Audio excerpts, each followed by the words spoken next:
నిజంగా మీరు మంచి మాట అన్నారు. ముస్లిమ్స్కో లేకపోతే క్రిస్టియన్స్కో మనం ఎగ్నెస్ట్ కాదు, కాదండి, ఉగ్రవాదులకు మనం ఎగ్నెస్ట్. ఎగ్జాక్ట్లీ రాజకీయం కులాల మతాల పేరుతో రాజకీయం చేసే ఆ యదవులకి మనం వ్యతిరేకం. ఎగ్జాక్ట్లీ. రైట్. మొత్తానికి అయితే మేడం గోబ్యాక్ మార్వాడి అనేది వీళ్ళు చేసే కుట్ర తప్పితే ఇందులో పెద్ద శాంటిటీ ఉండదని మీరు అనుకుంటున్నారు. అంటే ఇది పెద్ద అంత ఇష్యూ కాదంట. ఎందుకుంటది సార్? ఒక్క మాట నేను చెప్తున్నాను, బలమైన వాడిని నువ్వు తొయ్యాలి అనుకున్నప్పుడు నువ్వు కూడా వాడంత సమానంగా ఉండాలి, వాడి ఎంత సమానంగా ఉండాలి, అప్పుడు మాత్రమే నువ్వు తొయ్యగలుగుతావు. ఈవెన్ నాకు కూడా వర్తిస్తుంది అది, ఆ ఒక్కళ్ళకే కాదు మాట్లాడేది. ఇప్పుడు వాడు నువ్వే అన్నావుగా మొత్తం విస్తరించేశారండి అని, విస్తరించేదాకా నువ్వేం తింటా కూర్చున్నావు? బఠానీళ్ళు, ఏ బఠానీలు తింటా కూర్చున్నావు? బేగం బజార్ లో కూర్చుని ఏ బఠానీలు తింటా, ఏంటి శనక్కాయలు నువ్వు పురుగులు తింటా కూర్చున్నావు నువ్వు సికింద్రాబాద్ లో.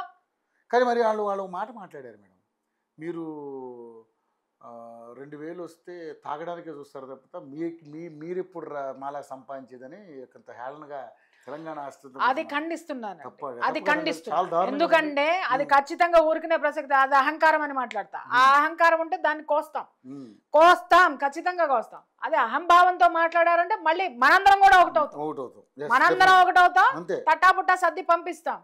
ఎవరో ఒకటి అన్న విషయాన్ని కమ్యూనిటీ మొత్తానికి పెట్టకండి. అన్నవాడిని గుంజి కొడదాం. ఎవడన్నాడు ఆడిని నేనే వస్తాను అనండి, ఎందుకు మాట్లాడతావు రా మమ్మల్ని ఎట్ట మాట్లాడతావు నువ్వు అనేసి. అంటే ఇప్పుడు 2000 వస్తే తాగి పడుకుంటారు. నిజంగానే మన ఆత్మాభిమానం దెబ్బతింటది.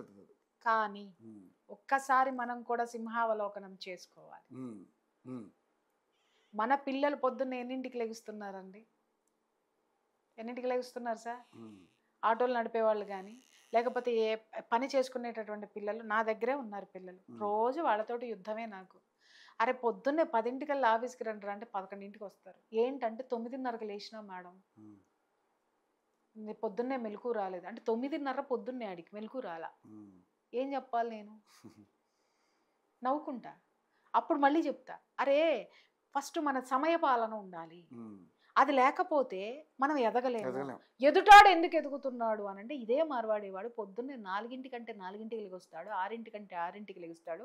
లక్షల రూపాయల టర్న్ ఓవర్ ఉన్నటువంటి ఇంత షాప్లోనే వాడు లక్షల టర్న్ ఓవర్ చేస్తాడు. ఆ షాపును వాడే ఊడ్చుకుంటాడు, వాడే తుడుచుకుంటాడు, వాడే పూజ చేసుకుంటాడు.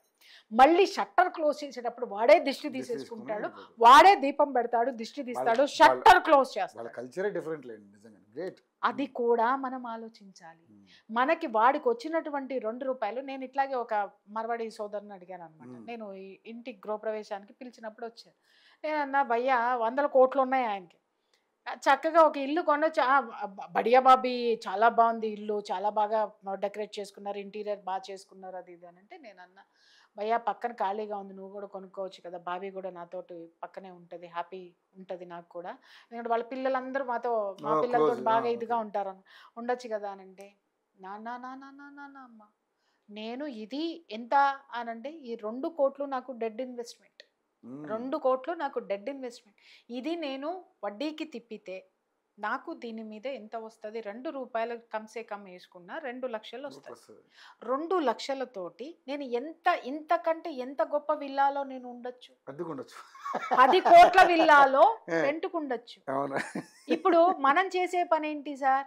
డౌన్ పేమెంట్ అని 10 లక్షలు కడుతున్నాం, 1 కోటి రూపాయలకి మనం లోన్ తీసుకుంటున్నాం, చచ్చేదాకా లోను కట్టడానికే మన బతుకు పాయే, ఆ 10 లక్షలు పాయే. ఇంకొకటి డిప్రిసియేషన్ వస్తుంది,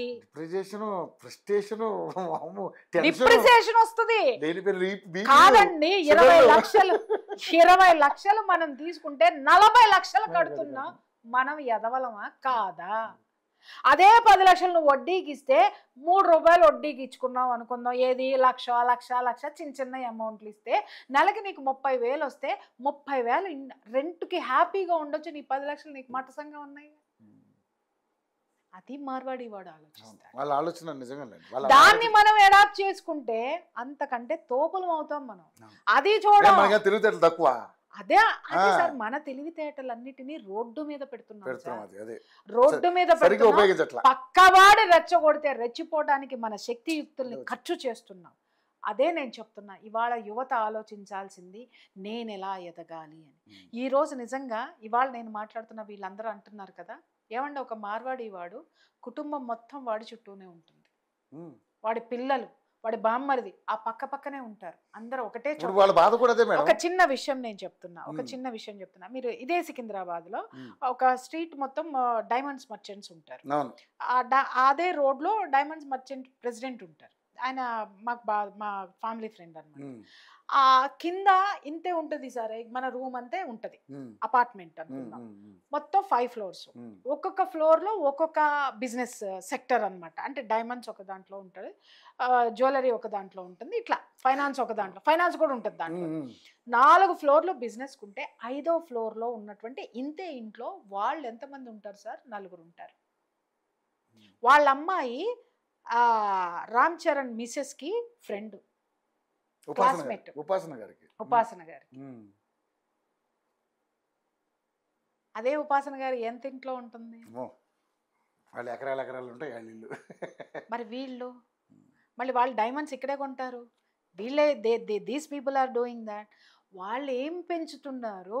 సంపద పెంచుతున్నారు. ఇంకొక విషయము, ప్రతి మార్వాడే పిల్లలు వాళ్ళ దగ్గరే ఉంటున్నారు, సంపద పెరుగుతుంది.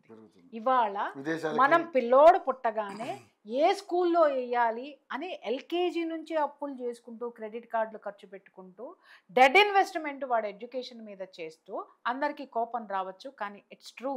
మూర్ఖులు ఎవడు ఏ పందాలో పోతే దాన్నే సమర్థించుకుంటాడు. కానీ LKG ఉన్నవాడికే మనం ఎంత ఖర్చు పెడుతున్నాం, ABCDలు నేర్చుకునే వాడి దగ్గర నుంచి వాడి ఇంజనీరింగ్ వరకు ఆస్తులు అమ్మేస్తాం. అమ్మేసిన తర్వాత వాడిని ఎక్కడికి పంపిస్తున్నాము? దేశం పోతున్నాడు. ఇక్కడ నువ్వు కుక్క చావు చచ్చినా కూడా వాడు వచ్చే పరిస్థితి లేదు. మన పిల్లలు మన దగ్గర లేదు, మన ఆస్తులు పెరిగినా దాన్ని ఎంజాయ్ చేసే కుటుంబం లేదు నీ దగ్గర. అందుకే ఈ రోజు నువ్వు ఒంటరివయ్యి ఫ్రస్ట్రేషన్స్ ఉన్నాయి నీకు. వాడెందుకు పురసొత్తుగా చాలా తాపీగా ఎందుకుంటున్నాడు అంటే వాడి కుటుంబం వాడి దగ్గర ఉంది, వాడి బలం కుటుంబం.